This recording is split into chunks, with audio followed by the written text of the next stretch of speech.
Raj ನ್ಯೂಸ್ನ big exclusive ಸುದ್ದಿ. ಭಾರತದ ಸೇನೆ ಕಾರ್ಯಾಚರಣೆಗೆ ಪಾಕ್ ಪತರಗುತ್ತಿದೆ. ಯಾವುದೇ ಕ್ಷಣದಲ್ಲಾದರೂ ಉಗ್ರರ ಶಿಬಿರಗಳ ಮೇಲೆ ದಾಳಿಯನ್ನ ನಡೆಸುತ್ತಂತೆ. ಇದು Raj ನ್ಯೂಸ್ನ big exclusive story.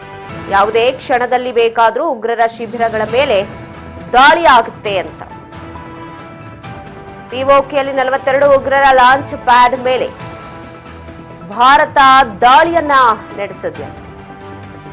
Pak ಸೇನೆ ರಕ್ಷಣೆ ನೀಡುತ್ತಿರೋ ಉಗ್ರರು ಬಂಕರ್ಗಳಿಗೆ ಶಿಫ್ಟ್ ಆಗಿದ್ದು 42 ಲಾಂಚ್ ಪ್ಯಾಡ್ಗಳಲ್ಲಿ 110ರಿಂದ 130 ಉಗ್ರರಿರೋ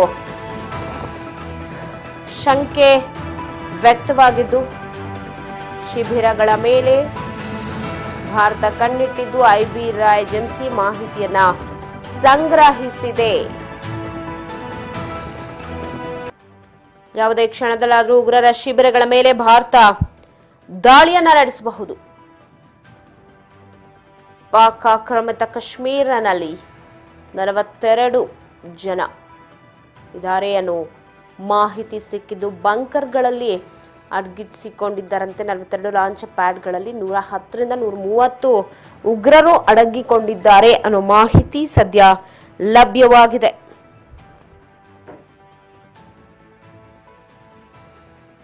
ಸೊ ಅದರ ಮೇಲೆ ಈಗ ಕಾರ್ಯಾಚರಣೆಯನ್ನ ಮಾಡ್ತಾ ಇರೋದು ಭಾರತೀಯ ಸೇನೆ. ಪ್ರತಿದಾಳಿಯನ್ನ ನಡೆಸೋದಿಕ್ಕೆ ಮುಂದಾಗಿದೆ. ತಕ್ಕ ಪ್ರತ್ಯುತ್ತರವನ್ನ ಕೊಡ್ಲಿಕ್ಕೆ ಸದ್ಯ ಇಂಡಿಯಾ ಪಾಕಿಸ್ತಾನದ ಬಾರ್ಡರ್ ಅಲ್ಲಿ ಟೈಟ್ ಸೆಕ್ಯೂರಿಟಿಯನ್ನ ಆಯೋಜನೆ ಮಾಡಿದ್ದು, ಬಂಕರ್ಗಳಲ್ಲಿ ಅಡಗಿಕೊಂಡಿರುವ ಉಗ್ರರ ಸದೆ ಬಡಿಯೋದಿಕ್ಕೆ ಪ್ಲಾನ್ ಮಾಡ್ತಾ ಇದ್ದಾರೆ. ಸುಮಾರು 110ರಿಂದ 130 ಉಗ್ರರು 42 ಲಾಂಜ್ಗಳಲ್ಲಿ ಅಡಗಿಕೊಂಡಿದ್ದಾರೆ ಅನ್ನೋ ಬಗ್ಗೆ ಐಬಿರಾ ಏಜೆನ್ಸಿ ಮಾಹಿತಿಯನ್ನ ನೀಡಿದೆ.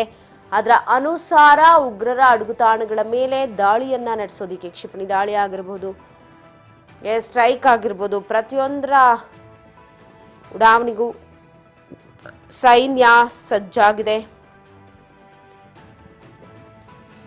ಭಾರತ ಯುದ್ಧವನ್ನ ಘೋಷಣೆ ಮಾಡಿದೆ.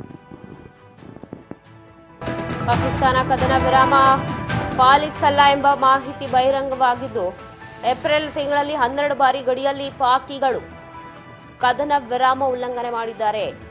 ಅದನ್ನು ಒಂದು ರೀತಿ ಚಾಳಿ ಮಾಡಿಕೊಂಡು ಬಿಟ್ಟಿದ್ದಾರೆ ಪಾಕಿಸ್ತಾನಿಯರು. ಏಪ್ರಿಲ್ 1 ತಿಂಗಳಲ್ಲಿ 12 ಬಾರಿ ಗಡಿಯಲ್ಲಿ ಕದನ ವಿರಾಮ ಉಲ್ಲಂಘನೆಯಾಗಿದೆ.